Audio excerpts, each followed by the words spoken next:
Welcome to the Local News Matters podcast, where we explore pathways to stronger journalism, better businesses, and healthier communities. I'm Tim Regan-Porter, CEO of the Colorado Press Association. In this episode, I sit down with Corey Hutchins and colleague Bay Edwards to look back at local news trends in 2022. Bay and her colleague Rachel Pickarski do a quick fact check on the first episode's interview with the Sopris Sun team, and Rachel and I discuss takeaways from that interview. This is an experimental episode in terms of segments, whether and how often we'll do them, and whether we'll release them as standalone episodes like this or integrate them into the interview episodes. Let me know what you think. On to the episode. I'm happy to welcome my colleague, Bay Edwards, the Assistant Director at the Colorado Press Association. Welcome, Bay.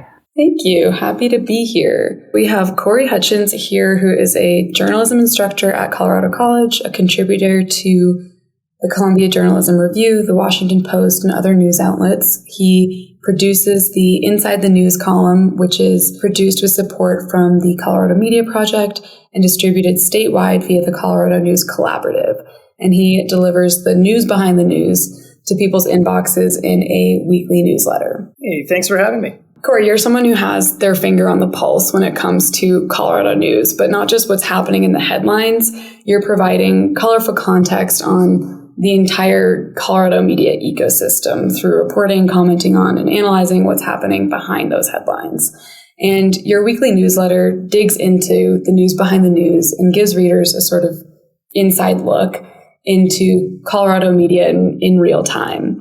And you focus on some big stories and provide valuable little nuggets and odds and ends that update readers on new roles being filled, layoffs, interesting interviews, and just pieces of information that sometimes make us feel like you're in the newsroom as it's happening. But you aggregate this information in a way that I think it makes you uniquely qualified to analyze trends in local news. And you recently did an Inside the News article about what happened in Colorado's media world in 2022. So we'd love to talk to you about that. And you write that 2022 was a year for better understanding the local news landscape. So maybe you could tell us a few of the biggest or most interesting stories or trends that you saw in Colorado local news in 2022. Sure.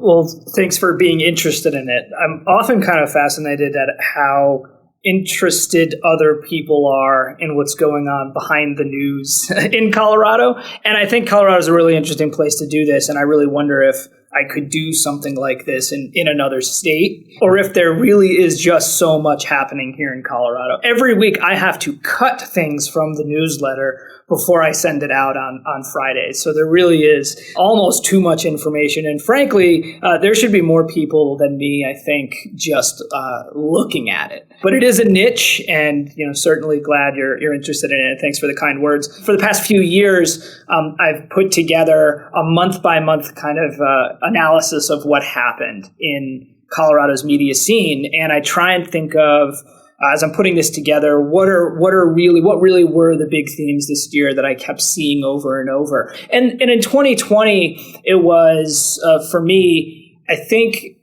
the beginning of a trend that we're going to see perhaps increasing, and that was what I kind of glibly referred to as, or jokingly referred to as, a nonprofit newspaper revolution. Really what I mean is that I'm falling into the journalistic trope of three is a trend. There are 12 months in the year, and I did only see 3 newspapers convert from for-profit models to nonprofits. But it's interesting, and it's new, and it's notable. And it started in July when a small monthly newspaper in a tiny town called Crestone out in rural Saguache County decided to convert itself from a for-profit to a nonprofit to sustain itself. And they were able to wrangle support from their community and really do what a lot of newspapers have had to do and really learned how to do post-pandemic, is to explain to their readers how much of a public service they really are. And while they haven't before had to ask their subscribers or their audience actually for revenue, they really made the case that they deserve financial support and would benefit from it converting to a nonprofit, which would allow them to do things that they might not have been able to do under a for-profit model, like getting grants and attracting more funding and revenue through philanthropy. And then we saw it happen again with another newspaper on the kind of more the Front Range, and that was a more metro-style newspaper, the formerly called Aurora Sentinel, now called Sentinel Colorado.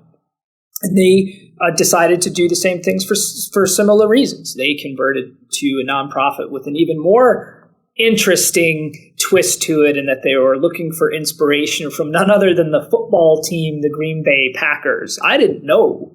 I don't follow sports, but I didn't know about the Green Bay Packers model. It was a community ownership model. I learned a lot about a sports team that I didn't expect to from how this newspaper decided to pitch itself to its audience as a community resource and public service. So that was number 2. And then towards the end of the year, the alternative weekly in the city where I live, Colorado Springs, which is our state's second largest city, decided to convert to a nonprofit. And that's when it really hit home for me. I did not expect that. I'd only heard of one alternative weekly do that before. I think it was the Chicago Reader. And they went a step further and not only turned into a nonprofit, but consolidated some of their other sister publications. They owned the local business journal here. They owned a couple neighborhood papers, like the Pikes Peak Courier, one was called, and they own the military papers in town. The Springs is a heavily militarized city with 5 or 6 military installations.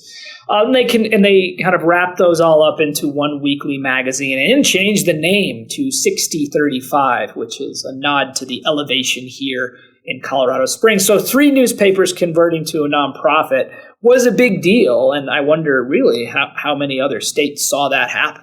It's certainly part of a trend, a longer-term trend that we've seen, the growth of nonprofit news, and I think everyone in the industry is aware of that and expects it to continue to go like that. But these were three very different conversions, as you illustrated, and very interesting.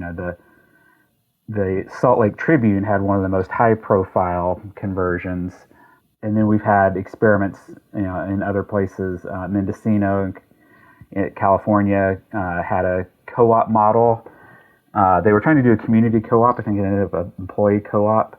And then the Devil Strip in Akron, which has since folded, did a community co-op. So we're seeing lots of different models. Based on these 3 and conversations you've had and your awareness of what's going on in the industry, what's your sense of sort of the driving forces behind these conversions? Survival. I think that print newspapers, realize that something has shifted in the business side, the economic model. The traditional advertising-supported business model might work for some newspapers, but doesn't work for all of them, or even a lot of them, large and small, anymore. I think it was only in 2021, 2020, 2022, sometime in the past couple or few years, I saw a report come out that showed that among a certain number of newspapers, revenue from circulation had for the first time surpassed advertising at an extent that I think caught maybe some in the industry off guard. And so if that's the case, these papers are going to have to find that revenue elsewhere. They had to look elsewhere when the classified ad revenue stopped coming in, and now they're going to have to look elsewhere because they know they're not making enough on digital advertising, and so they have to go to the audience for nearly full support. And I think what was interesting, and I don't know if it was really because of this, but I think the pandemic really, I know in Colorado it did, made some of these news organizations have to go to their audiences in ways that they hadn't in the past. And some of them might not have been comfortable with it. And then coming out of the pandemic, when some of the business came back, maybe some of them thought, wow, that actually worked. And we ought to keep this up and maybe ramp this up and increase that. There's a really interesting book, one of the most interesting books that I've read about the news industry in the past few years is called Post-Journalism and the Death of Newspapers by Andrew Meir. And he really evaluates this shift, and he kind of takes a look at, it's almost like an update of that book from the 80s, Manufacturing Consent, and says we can't really look at that model like that anymore because that was based on an advertising business model. And he's interested, media futurist, so he's looking forward. And it's interesting to see what happens when the model turns to a more revenue-driven model where the revenue comes directly from the audience. And I'm interested to track that and see what that does to the journalism. I will tell you today, we're talking on a Friday. I'm teaching an introduction to journalism class at Colorado College. We brought the students down to 6335 Media, formerly the Independent here, the alt weekly that converted into a nonprofit. Had a nice conversation about that. And one of the students asked that very question: to what extent do you feel that your journalism and your news product might change now that you're a nonprofit? And the response they got was, it won't. But they did say that as a nonprofit, they cannot endorse candidates anymore. And a lot of people came to that newspaper for their endorsement. So certainly the journalism will change when it converted to this model. And it'll be interesting to see how the others handle that as well. Yeah, and I think, the reasons for conversion vary. I think one of the big ones is, as you indicated, being a nonprofit makes it easier to raise revenue from readers. You can do advertising. The Salt Lake Tribune still has a significant portion of advertising, and they had that clarified with the IRS when they were doing their conversion, although I think there's still some ambiguity there. The other high-profile conversion I should have mentioned was the St. Petersburg Times, now the Tampa Bay Times. And I think certainly in the Tampa Bay Times case, and from what I've read, your hometown papers, that one of the impetuses there was that the owners wanted to ensure that the newspaper remained in community hands and stayed focused on the community, and was not at some point down the road sold to someone who would not have the community's best interest at heart. So that's another factor that I've heard. You're right, and I agree, and I will clarify my initial answer where I said survival. I think it's actually sustainability. It's not just to survive; it's to sustain in the future and maybe potentially protect itself from some sort of bad actor. We have seen what happens when certain entities get involved in the newspaper ownership business. So converting to a nonprofit can kind of hold that at bay. We see that at the Colorado Sun and how they've converted to a public benefit corporation here in Colorado that would essentially do the same thing. A hedge fund maybe couldn't get their hooks in it. And then the Aurora Sentinel, the same situation there. How can we protect this community interest and this public interest and public service from these kind of late capitalist neoliberal economic forces that have wreaked havoc on journalism as a public service? So I think it's good to see, and I'm encouraged by it. But it's still early.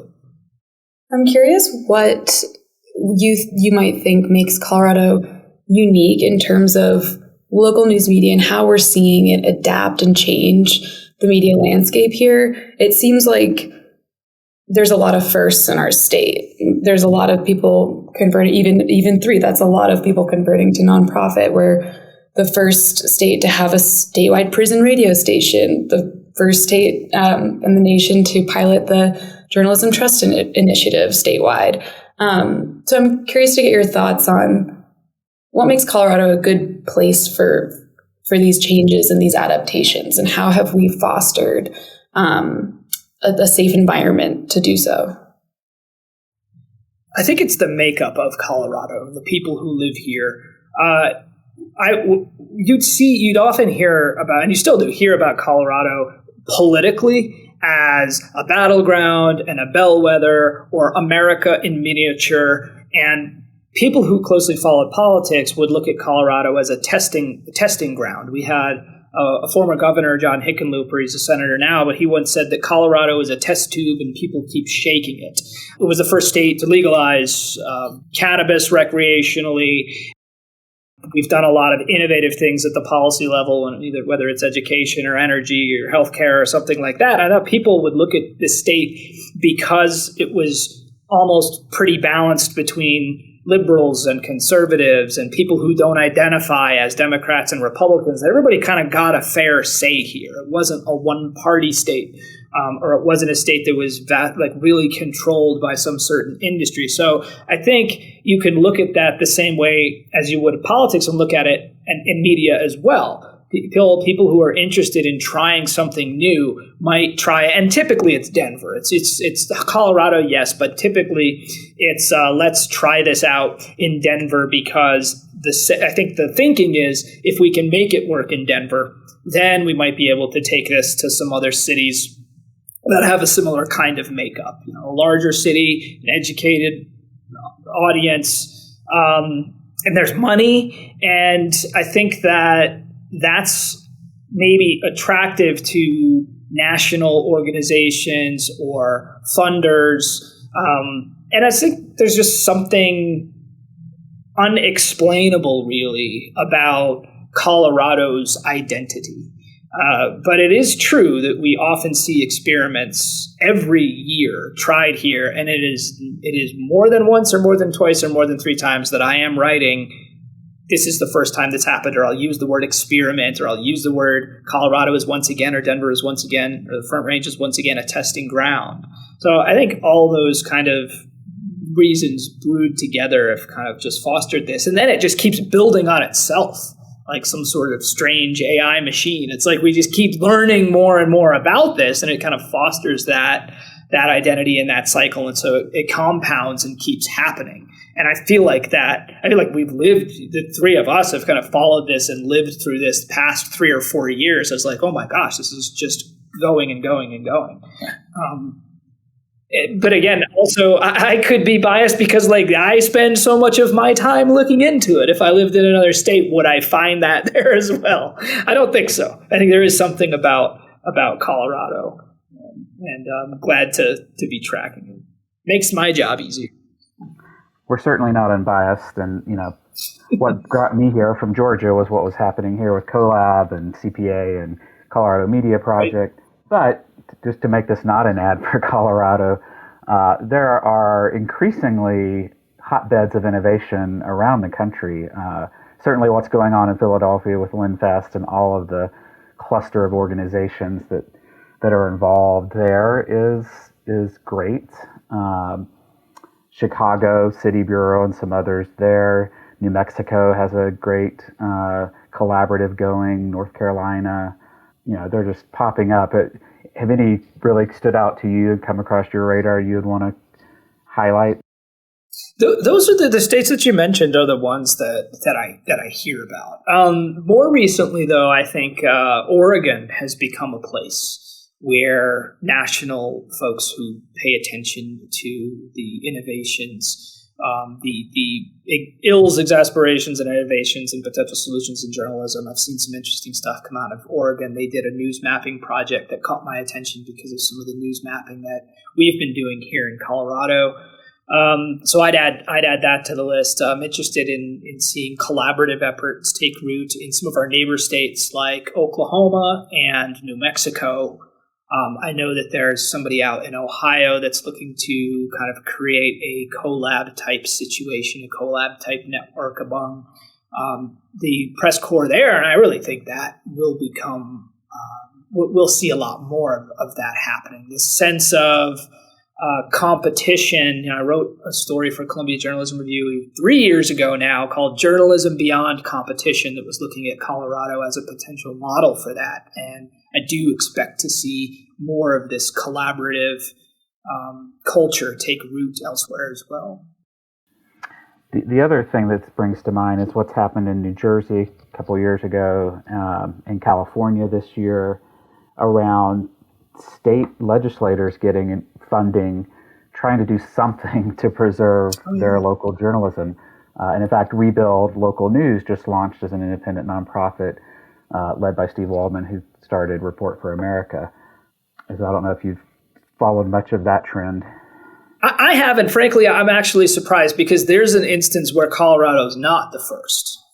We do not. This state doesn't actually is kind of on the other side of putting forward funding for local news. It in a way, I kind of does actually do it in some sense, but not the kind that we're probably interested in. We have a governor who is, ran as a progressive Democrat, but has, always gets talked about as having a libertarian streak. And self-identifies as a, quote, free market guy. And during the pandemic, when a Denver Post reporter asked him at a press conference, hey, the local news business here is getting clobbered because of these shutdowns, to what extent do you think the state ought to do something about that? He threw cold water right on that at the time and said, he didn't like the idea of government getting involved. And the question was about funding. He just didn't like the idea. And he said, other countries might do this. And yeah, sure, we have, the Corporation for Public Broadcasting and NPR and PBS, which really wasn't a nuanced response to that question. Because the Colorado Media Project, which underwrites my newsletter Disclosure, had put forward a plan in Colorado to get on the radar of legislators. Here are some things you could do if you wanted to give some public support to the local news here. Although we haven't seen that happen, and a bill to do something failed last year.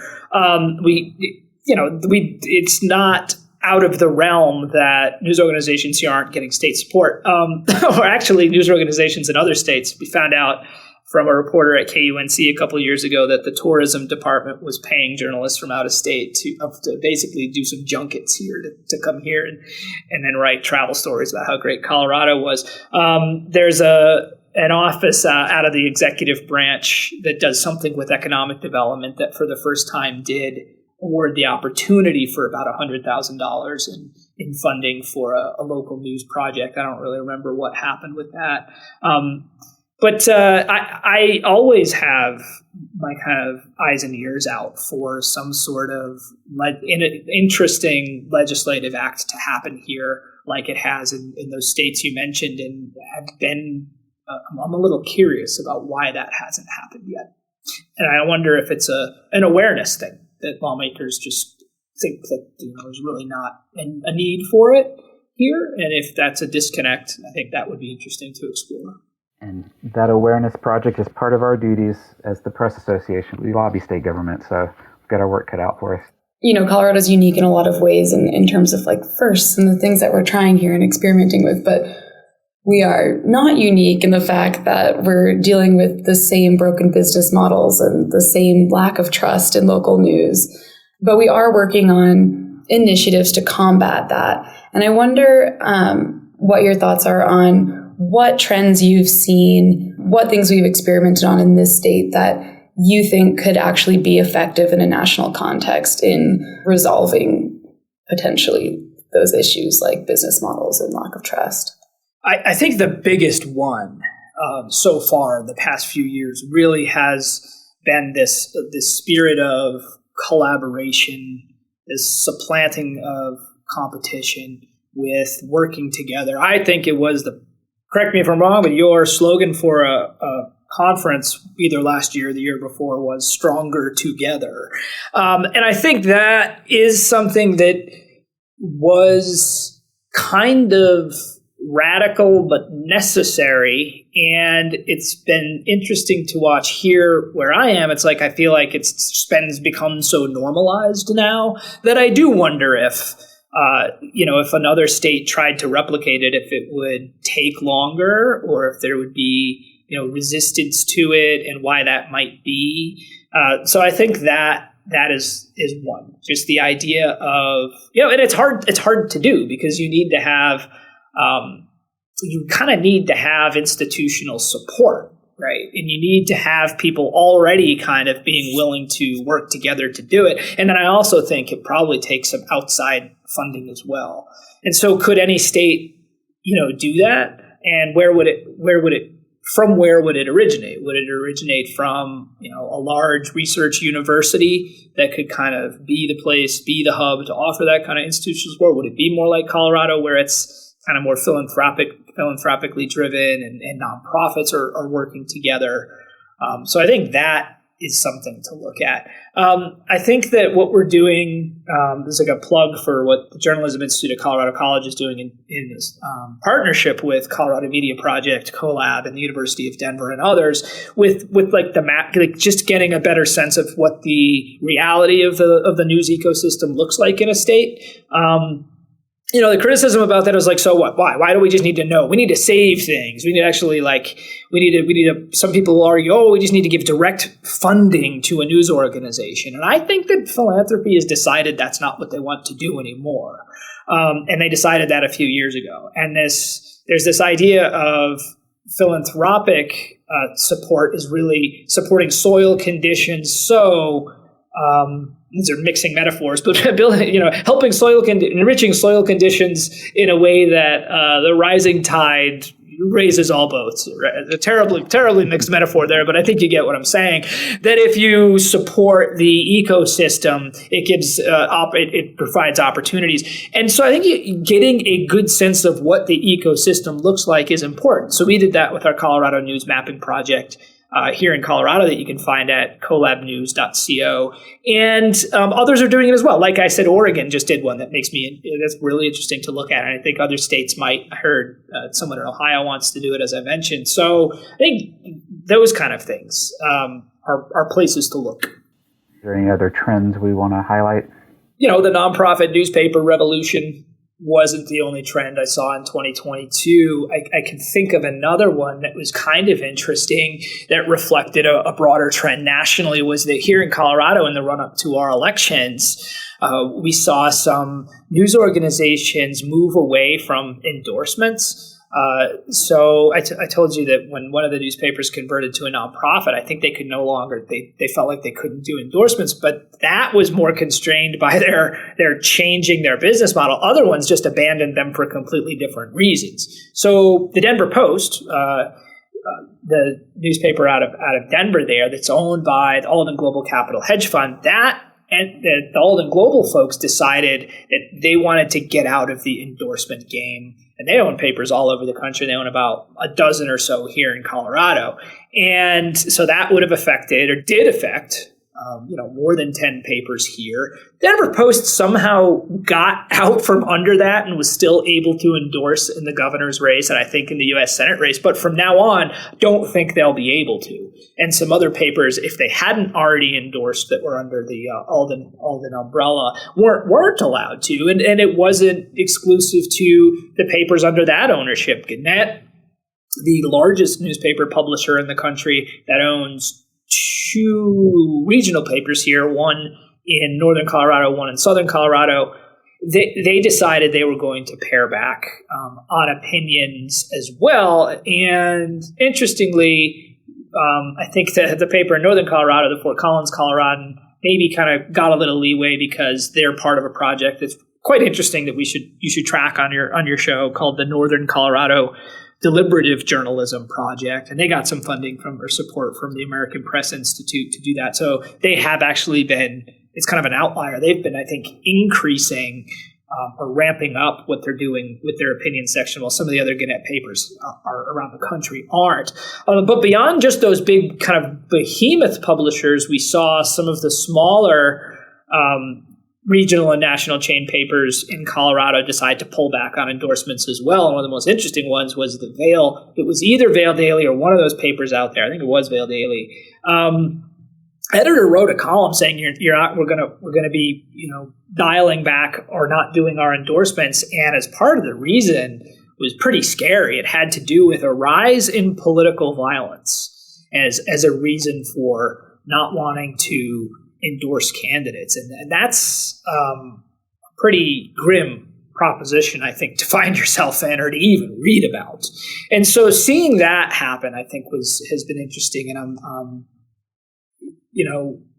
not sure really how I feel about it. For a while, I used to think that, if you took the revenue and the money and the support and that was on the editorial pages and the opinion sections, and you just moved that to hard news reporting and had an extra reporter to go cover a county zoning meeting or something, that I'd be happier with that. But then I talked to somebody who runs an editorial page, and I hear the passion they have and the way that they think they can move the needle on it. And I'm convinced that, we actually need stronger editorial sections and opinion sections. I just think it's paper to paper, who's running it, which ones I like better or not. But I think that trend was something that happened here kind of all at once, and it was right up before the election. want to be cynical and think about, is there a reason it all kind of happened there at the same time, right before the elections? I hope who's to benefit from that is a question I always want to know, and maybe I don't want to know the answer to this one. So that was an interesting theme of the year as well. Yeah, I have very mixed feelings myself, and this was something I was wrestling with when I was at McClatchy. I think news readers often don't understand the distinction between news and opinion, and that's a problem. And as polarized as things are, it becomes a real headache, and all the way up to danger, as you pointed out. And I think to the extent that we're just rerunning national opinion, I certainly question the value of that. Yeah. But when it's actually local people opining and analyzing, and editorial boards weighing in, there's some value to that, but there, comes with some downsides. So it's a thorny situation. That's one maybe we should examine in depth on an episode. And this might be too in the weeds on stuff, but then I guess another theme that I noticed here was a friction between some newspapers and their local governments that led to fights about being a newspaper of record. And I think the average person that reads a newspaper really doesn't even know what that means, being a newspaper of record. This idea that the newspaper and the government don't really intermingle all that much. But the truth is, a city or municipality, a county, designates a newspaper in their community as the newspaper of record, meaning that's the one that they contract with to place legal and public notices that they're required to do by the state to keep the county or the city and municipality abreast of what's going on. And having that distinction is kind of a coveted title to have in a community. And so, in Colorado, we saw two rival newspapers in a small county called Custer County kind of battling over that distinction, and the county government gave that newspaper of record status to a publication that describes itself as a partisan newspaper and says that they are not journalists, they're partisans, but hey, it's working for us. And it sure was working to the point where they were getting public money for doing that. The other newspaper sued the county, said it was retaliation for its coverage, and then actually got a settlement, got $50,000, and got its title back for the next 4 years. But it wasn't the only one that happened. I just recently wrote this week of a brewing kind of newspaper of record war happening in another county a couple hundred miles north. And so the friction between, local governments and local news sources is always interesting. And I think we can tie that back to, when we were talking about briefly that public funding or public money for journalism. We should know that it's actually happening. I mean, newspapers are getting public support. And I think it's something to watch here in Colorado because we do have a governor who has said on the record he would get rid of the law. If somebody put a bill on his desk to get rid of what I think he believes is an antiquated, he'll push back on this, right? An antiquated notion that these notices should be printed in a newspaper, that he would sign it. And that might be a battle for you down the road. And then Colorado might be another place where it's like, okay, what's happening here and what can we learn from it elsewhere? It's a constant battle in all 50 states. And it's really, sometimes it's framed as newspaper versus modern options, but it's really about whether it's a trusted third party putting out this information. And in Colorado's one of a handful of states that do require it to be online. And as a press association, we manage that site as a matter of law. But yeah, that's a whole nother podcast we could do that would have a tiny audience interested, but I think it's worth exploring.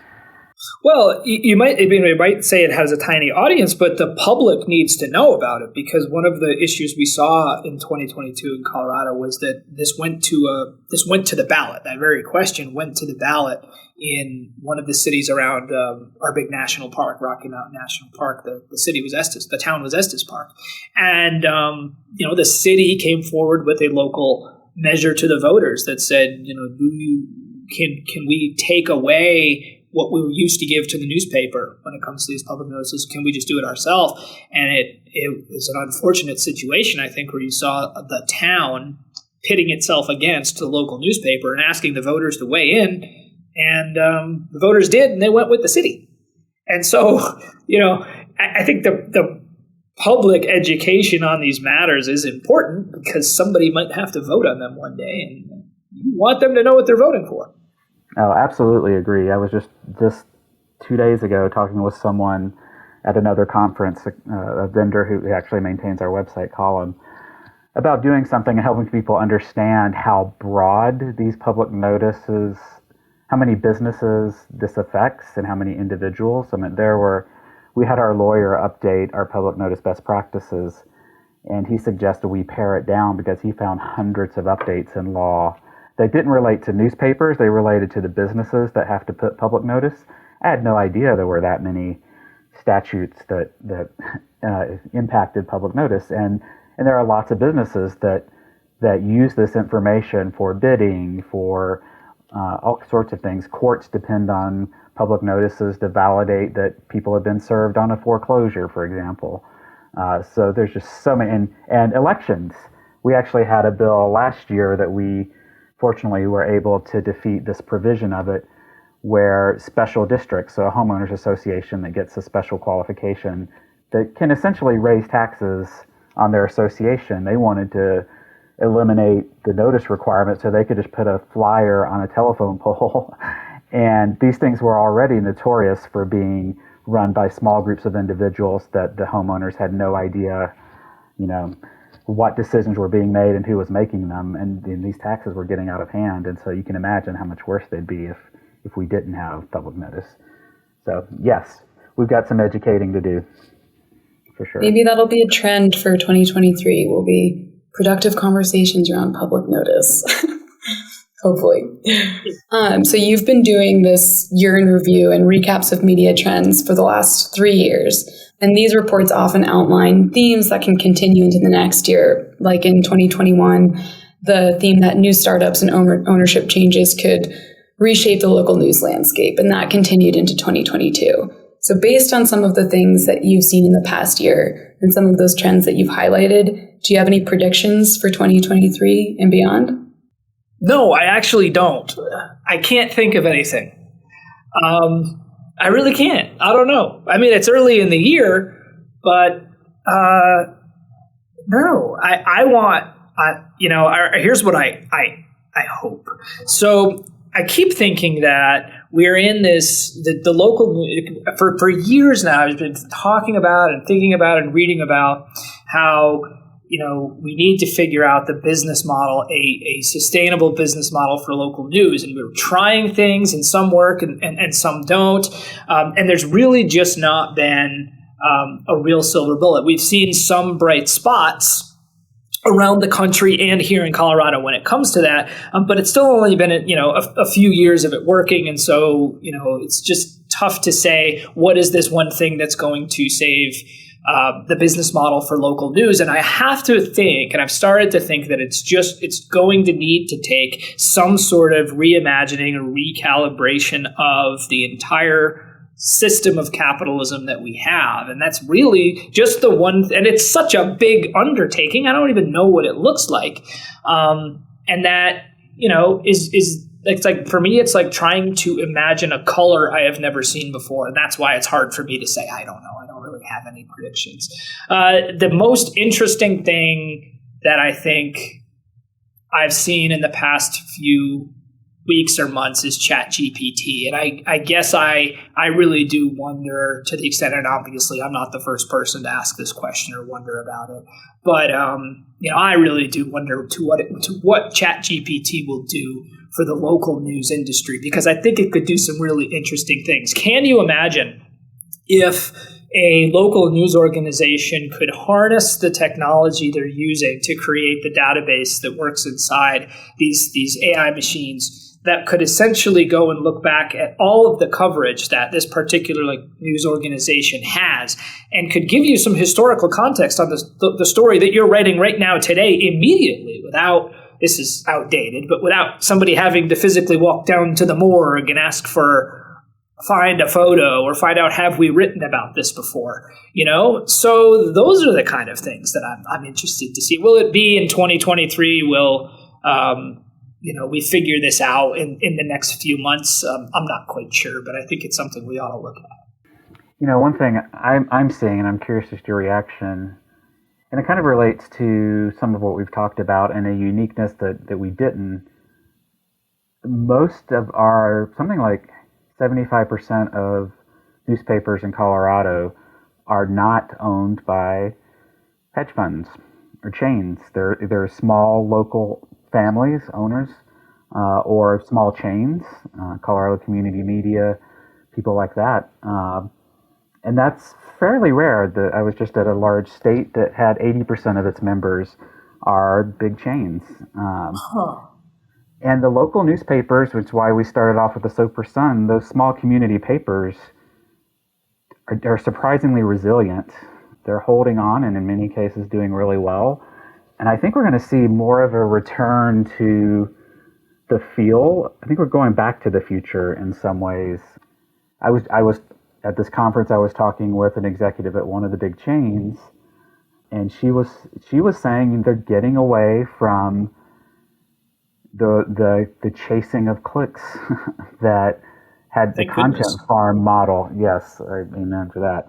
And she was describing some of the things they were doing, and it's in the olden days of 2 years ago, that would have been kind of quaint things that a local community paper would have done that would have been beneath the metro. And she was amazed at the results and the community reaction, and was actually told, I'm glad to see you're getting back in the community again.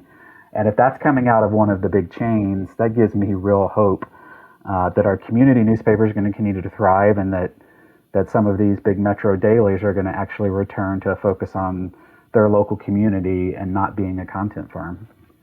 All right. Well, I know you both just had me on your podcast as a guest, but you just gave me a story idea there. So, Bay and Tim, I'm going to be coming to you and interviewing you about that.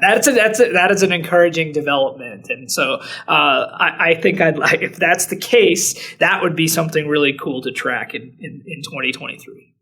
Yeah, I think it's nice to be able to have a conversation about trends in local news in the past year and what's coming up, and end with a feeling of hopefulness. I think that's a good takeaway.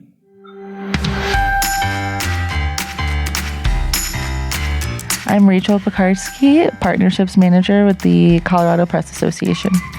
And just like good journalists, we want to make sure we're checking the facts. So this is the fact check portion. All right, so we'll jump right in. In the first part of the show, they mentioned an LA Weekly story that was about how the Sopris Sun came to be. In fact, it was an LA Times story entitled The Newspapers in Their Hands Now by D.D. Carell on March 23, 2009. Fun fact, Sopris Sun still has a copy hanging in their office today. They mentioned the Valley Journal, which was the weekly newspaper that existed prior to the Sopris Sun. This was started in the early 70s and was owned by Swift Communications. When they're talking about that, they also mentioned that Swift formerly owned papers like the Aspen Times, Vail Daily, and the Post-Independent. Swift is technically still the owner, but Swift itself is no longer a standalone entity. Swift is owned by Ogden Newspapers, so you often hear that name associated with these publications. It's mentioned later that around 40% of the population in Carbondale is Spanish-speaking. The census estimate from 2022 says the Hispanic population is 30% in Garfield County, and then factor in other Spanish-speaking people, which we were not able to quantify. There's a lot of discussion about the Sopris Sun business model, which is nonprofit. And so we did want to just clarify a little bit about the difference between a for-profit and a nonprofit newspaper and add a little bit more context around that. So this is from Lion Publishers explaining a little bit more about the difference between the two. All nonprofit organizations exist explicitly to serve the public good. The owner of the nonprofit is the public, represented by the nonprofit board. So this means that key strategic decisions aren't made by the publisher or founder, but rather by the board on behalf of the public. Nonprofits cannot be sold, so if they dissolve, their assets must be donated to another nonprofit. And because nonprofits serve the whole public, they cannot lobby for any specific candidate for elective office, and they can only do limited lobbying to support legislation directly related to their nonprofit mission. A for-profit business, on the other hand, may choose to benefit the public, but legally doesn't need to do so. Anyone or any group can own a for-profit, a single person, a partnership, or a group of shareholders. At a for-profit, the owners make all the decisions, and they can sell the for-profit at any time to any other entity.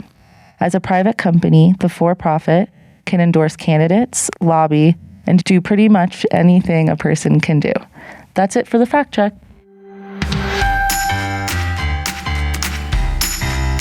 Well, welcome, Rachel Pickarski.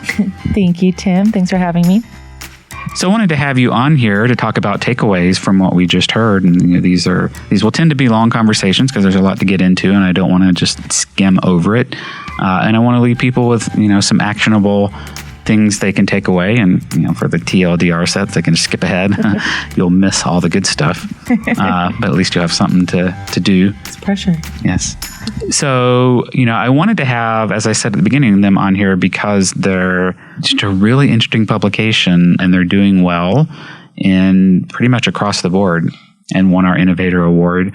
What really stood out from you and as takeaways? Well, I think, innovator, first of all, is no wonder they won our award. That was a word that kept popping into my head. They're just so unique and different than a lot of papers. Number one being that they're a nonprofit organization, so that they are literally owned by the community. And I think, as we were speaking about before, a lot of newspapers in local community, like these local dailies, or local weeklies, know that they're reporting on the community, but sometimes they can get a little further away from those that they're actually reporting on. And I think one of the most interesting and kind of inspiring things about Sopris Sun is how involved in the community they are and how involved the community is with them. Yeah, absolutely. And, there's been a pretty noted increase in nonprofit newsrooms lately. I think that's a great thing. I have nothing against for-profit newsrooms. Some of my best friends are for-profit newsrooms. Seriously, they are the majority of our membership. One of the things that I'm fairly new to the world of weekly newspapers. I've lived in major cities and dealt with dailies for most of my career, certainly my career in journalism. And I was really surprised with the number and the strength of these weeklies. Colorado is I don't know if it's unique. It's actually probably representative in many ways of its mix of a lot of rural areas and some really big metros. And most of the state, certainly geographically, but also in terms of population, there's a huge percentage of population. I think it's pretty close to half that are served by these smaller weeklies. And they are healthy, and in many cases, they're the bright spots of the industry in many states. I hear this from others, and they are such a vital part of their community. They are the only ones, in many cases, providing that local information.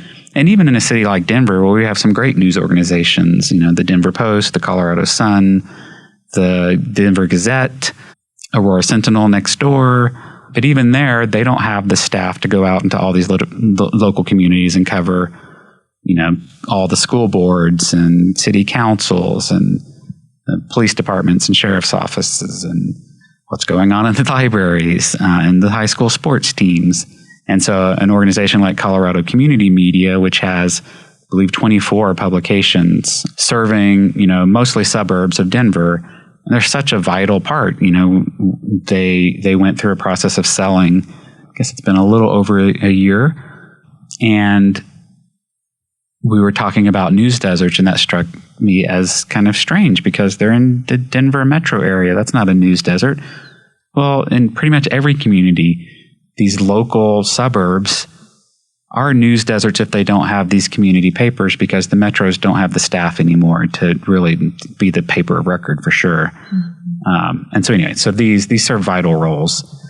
So I really wanted to, as I said at the beginning, start with a weekly, and the nonprofit angle I think is a very interesting angle because, regardless of your tax status, and nonprofit, for-profit, B Corp, which is a form of for-profit that maybe functions in spirit more like a nonprofit, there's a really tax designation. So it's not a business model. Yeah. in any of those cases, journalism is not just any business. We had this discussion actually with some lobbyists I was dealing with about how to treat journalism. And they're like, well, why should we do this for this one business? Well, we're not just any business. We're the fourth estate. We are one of the only institutions called out in the Constitution, press and religion, and then the government. We serve the public. We sometimes fail at it, yes. But that is what we are here to do. And I think we need to think about ourselves as community assets and in service to the public. And that whether you're for-profit or nonprofit, I think it's a nonprofit spirit that really needs to drive us. And these days, you don't hear the term newspaper tycoon, newspaper baron. So even the for-profits, we joke a lot. I hear a lot of publishers joke, we're aspirationally for-profit. And a lot of them are healthy, but not the way they used to be. But I think it's a healthy trend. I would hate to see that be the only way. I hope the IRS looks at some rules around nonprofits and allows advertising to be a healthy part of that, because that's can actually be a service to the community in and of itself. Mm-hmm. But at any rate, yes, I think that's one thing that stood out from the interview. What else stood out for you? I think really a lot of this, the connection with the community is something that really stood out to me. And because of that connection, they're able to have this healthy balance of diligent local municipality coverage. But then, as we were speaking about earlier, they have a cartoon, they have a local crossword puzzle, they have, artists that can submit a poem, photojournalism, and they're able to talk about, what's happening. This restaurant's opening, this team did that. And I know a lot of local newspapers do reporting like that as well, but it seems to mean a lot to this community with how involved they are with Sopris Sun. Like, they even have some people that do some work for free just because they see the value in it. And, and then just like some of these unique situations that they do is like their involvement with like these youth programs and how excited they're getting younger folks interested in journalism, at 15, 16, 17 years old, who are going to be maybe the future of that paper one day. Yeah, I mean, the breadth of things they do with a small staff, I think, is instructive, because it's not just them. It is also the community. It is freelancers, some of whom are basically volunteering. It is volunteers. It is community partners. It would be easy, I think, for papers in large cities to hear that and think, well, that's something you can do in a small town that you can't do in a big town. And I don't believe that's true. And I know there are examples where larger papers are doing that, and it's not because they have an army of people. They are making a choice, and I think that's ultimately what it comes down to. If you're a small family-owned paper, small nonprofit, large metro daily, we all have to make those choices of how you're going to spend your time and how you're going to spend your team's time, how you're going to allocate resources.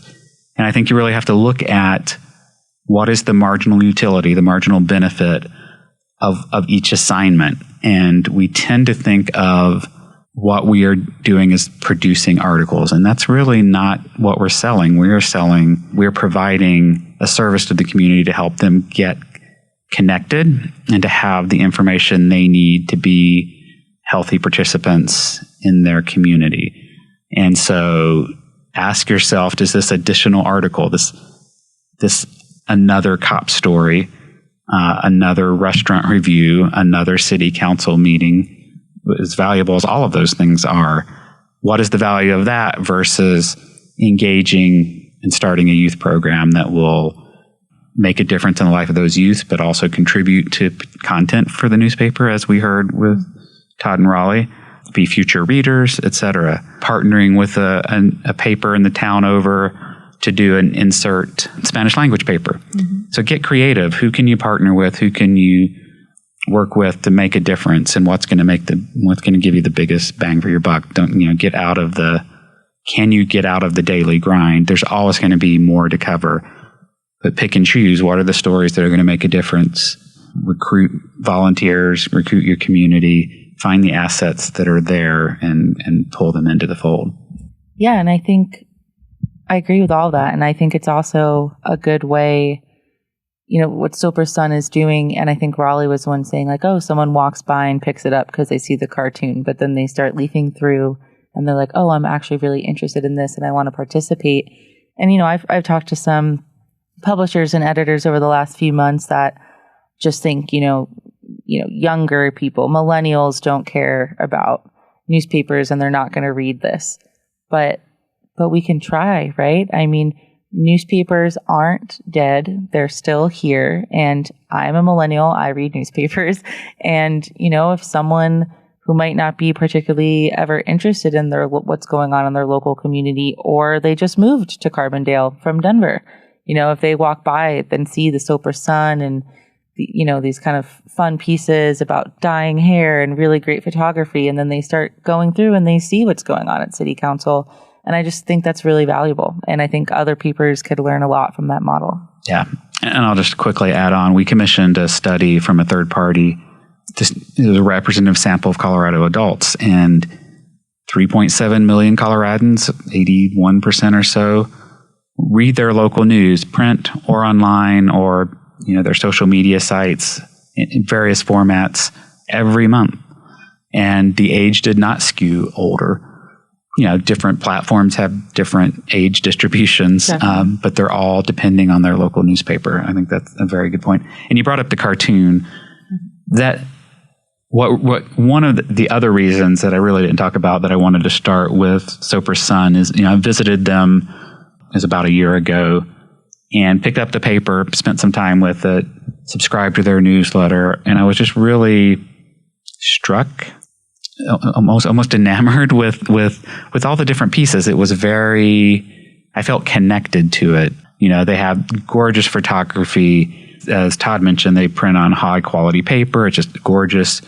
But there's also something just different about the voice. You feel that there are real people producing this. Yes. Without sacrificing a news voice. I mean, Raleigh talked about working with freelancers and have to explain to them, this is not a personal essay. You need to remove yourself. But they're not really removed from their paper. There's a distinction between, okay, we're going to report this hard news story. We're going to report on the city council.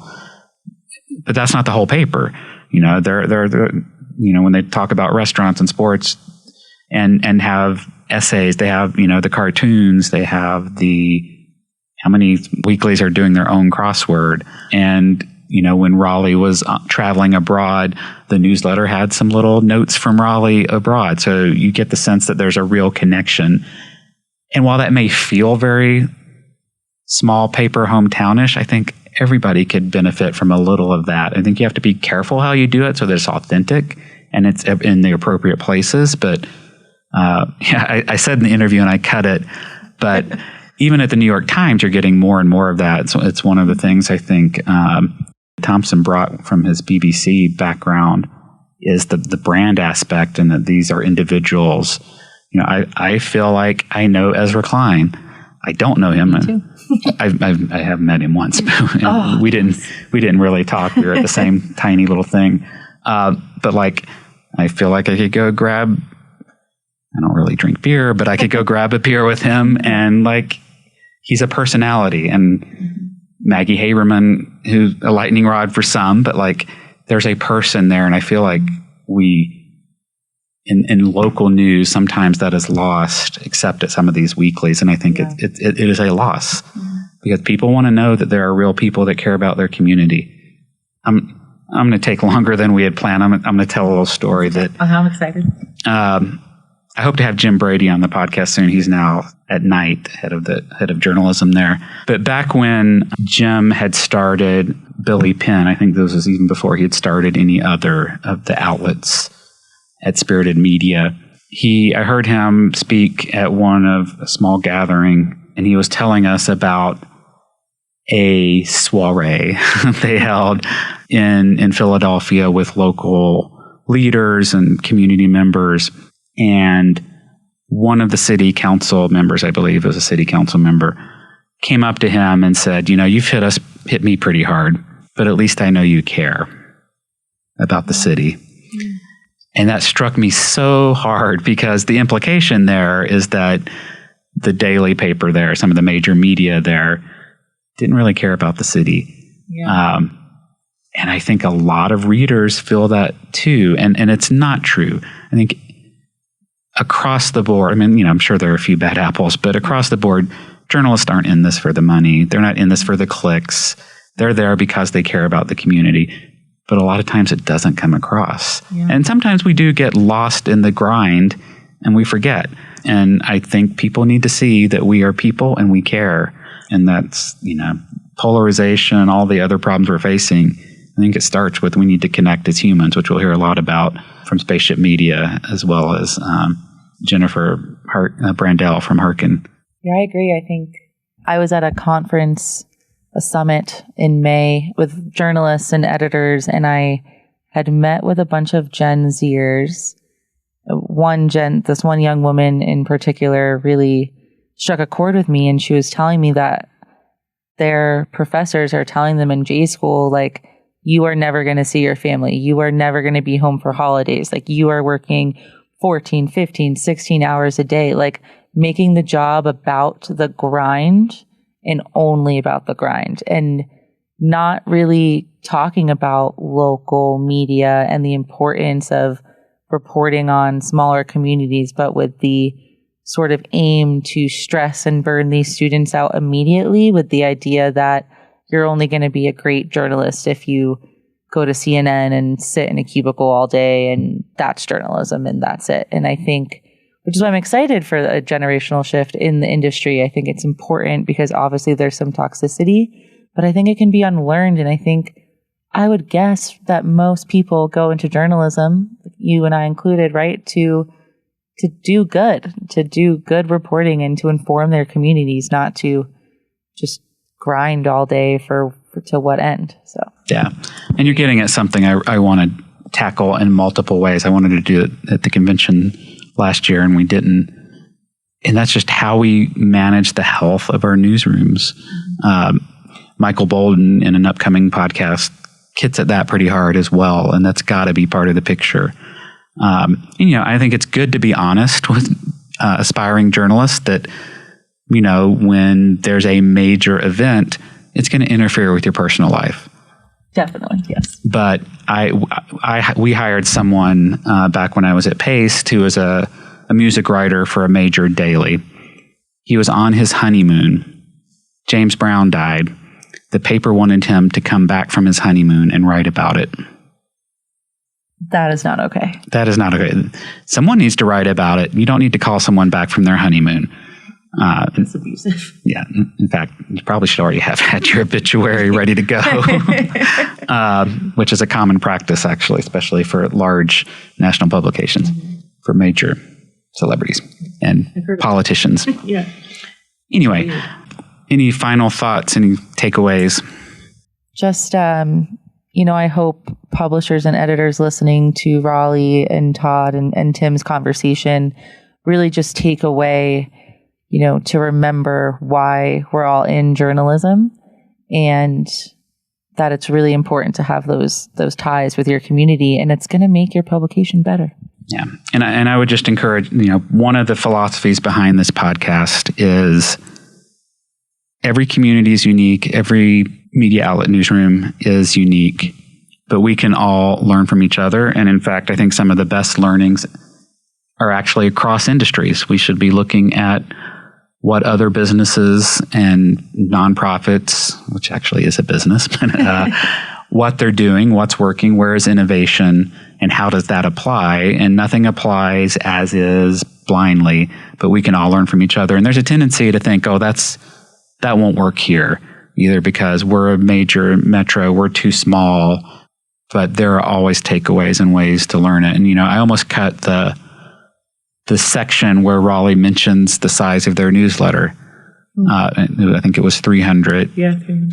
And I think a lot of major dailies, people who work for major dailies and chains that I've worked with would roll their eyes and say that's insignificant and it doesn't.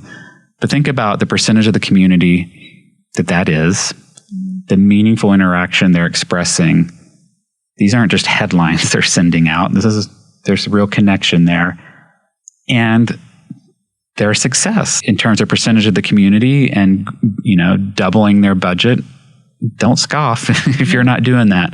And 300 members of the community is a win. Yeah, and it, those are probably some of their most active contributors, I would guess, but also there's value in whether they're contributing or not to what they're learning and the connection they're forming.